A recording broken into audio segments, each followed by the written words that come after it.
What's up, guys? Welcome to Daily Dose of Reddit. This is your host, Zach, and today's subreddit is r/PettyRevenge. This story's called, "My truck smokes and makes a licking noise, and it's driving me insane."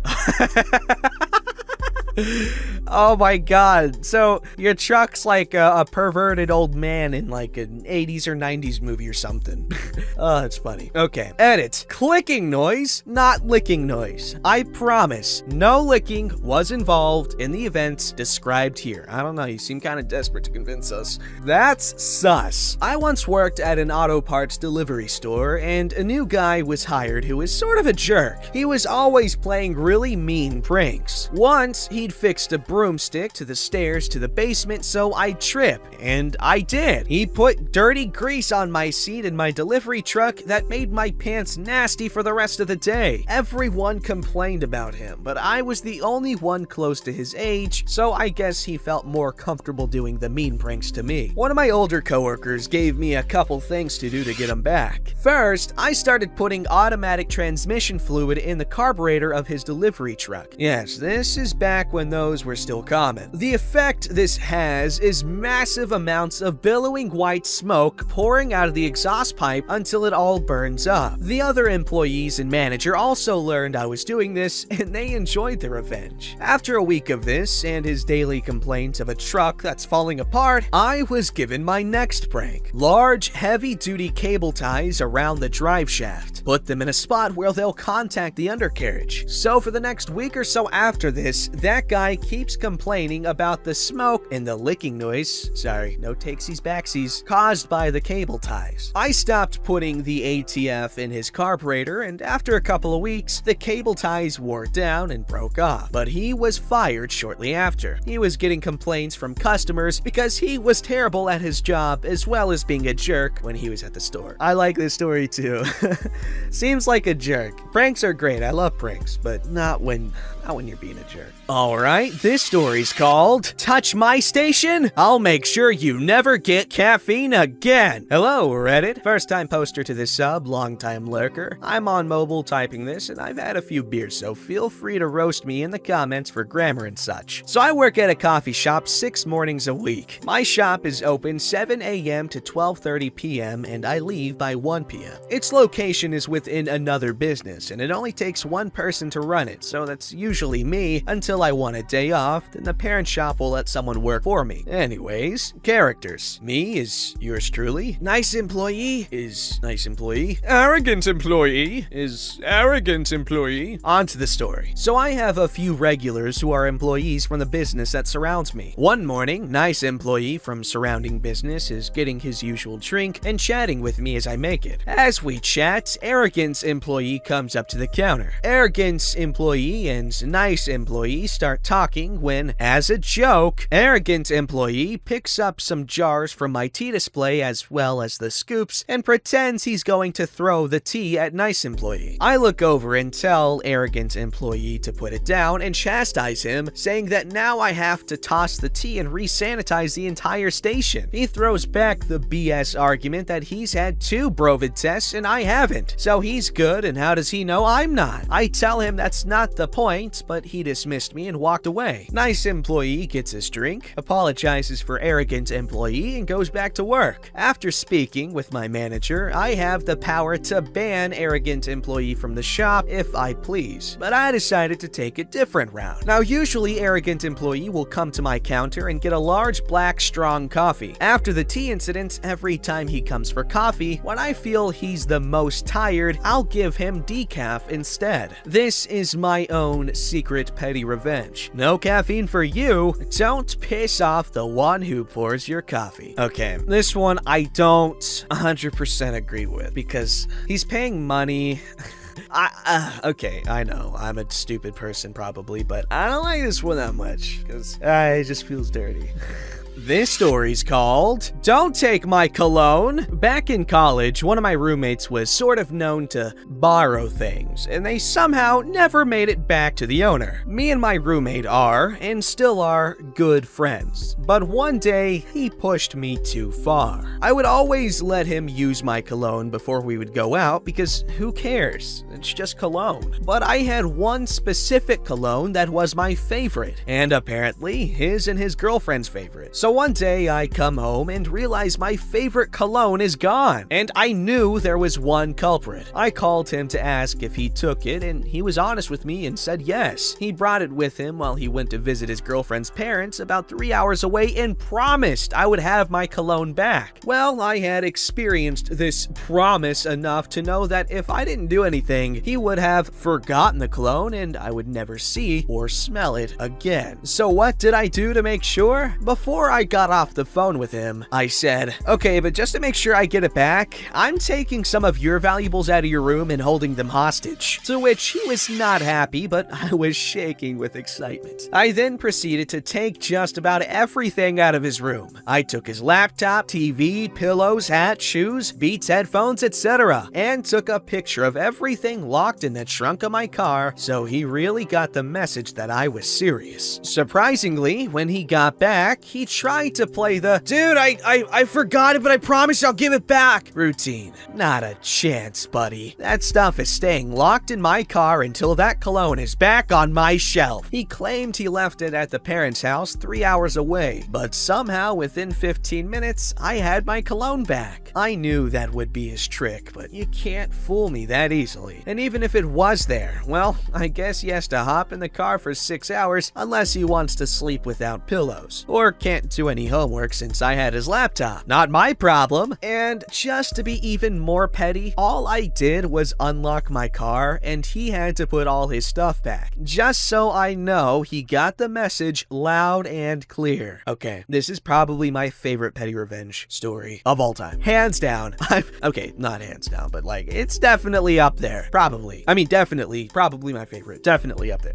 I like it. This story's called Have the Students Build It. I am a technology education teacher who always went above and beyond for my school, students, and administrators. I spent countless hours designing and building things for the school, i.e. signs, murals, wall art, games, etc. I really didn't mind because I enjoy the design challenges that go along with these builds. That was until I received a pink slip. For those of you who are not aware, a pink slip basically means that I may be losing my job the following school year. This really pissed me off because I received great observations, became a role model for my students, and put in dozens of unpaid hours to create these side projects for the school. I had a meeting with my assistant superintendent who basically told me that she appreciated all of my hard work, but didn't see much value in my program. And with budget cuts coming down the pike, I would most likely be losing my job.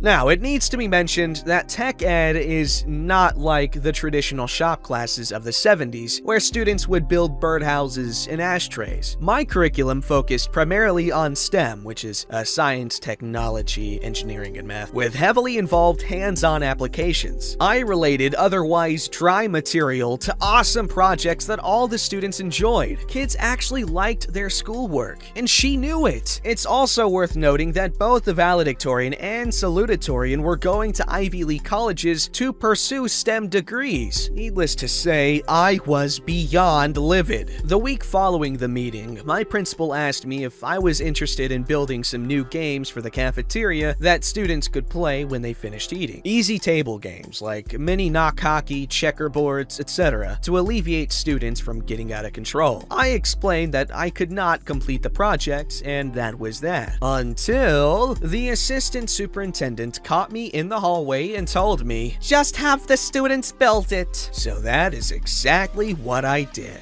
I tasked my laziest and most unqualified students for a special project, the result of which was glorious. Checkerboards that didn't have squares, knock hockey goals with splinters and uneven goals, laser engraved puzzles that did not fit together. I thanked the students and asked the assistant superintendent to come on down to my lab because the student projects were done and they were excited to show them off. In she walks, and upon seeing the projects, looks me dead in the eye. She now has a decision to make. 1. Ask me what the hell happened, or 2. Tell the students to their face what a great job they did. She opted for choice 2, going on and on about how great everything looks and how proud she was of the students, while I had the biggest smile on my face, knowing how crappy they turned out. I thanked her for suggesting to have the students build it, as she left with essentially a pile of scrap wood. The projects never made it to the cafeteria. I resigned from that school and took a job that paid $12,000 more at a place where I was valued. They end up keeping the position and begged me to stay on board. I realized resigning was my best option because I could get an early jump on all of the new openings as opposed to being let go at the end of summer, which would leave me with the worst schools that could not find a teacher. First of all, thank you for your contributions to your school. That's a lot of stuff. And that's what sucks, because with a lot of businesses, because a school is a business if you think about it, the hardest working employees a lot of times are the ones that get overlooked because, I mean, if they genuinely care, a lot of the time they're not gonna be like, oh, all show-offy about what they do and, you know, point out the fact that they're essentially doing like a lot of stuff for free and stuff beyond the scope of their job. And it sucks that by default, it seems almost, goes unappreciated. Alright, this story's called, I Just Want You to Want to Be Here. I've told this story in real life a few times in different contexts, and enough time has passed that I feel comfortable posting it online. I've worked in live theater for my entire professional career. For the most part, I've specialized in video, which is a pretty niche thing. Not a lot of people that are drawn to live theatrical performance are at all interested in video. I was working at a large regional theater company as a video engineer. Said company got lucky enough to be the place where a show destined for Broadway would originate. This show has received a decent amount of fame. Not like Hamilton, but you'd probably have heard the name if I said it here. The show had a lot of video. Like a lot.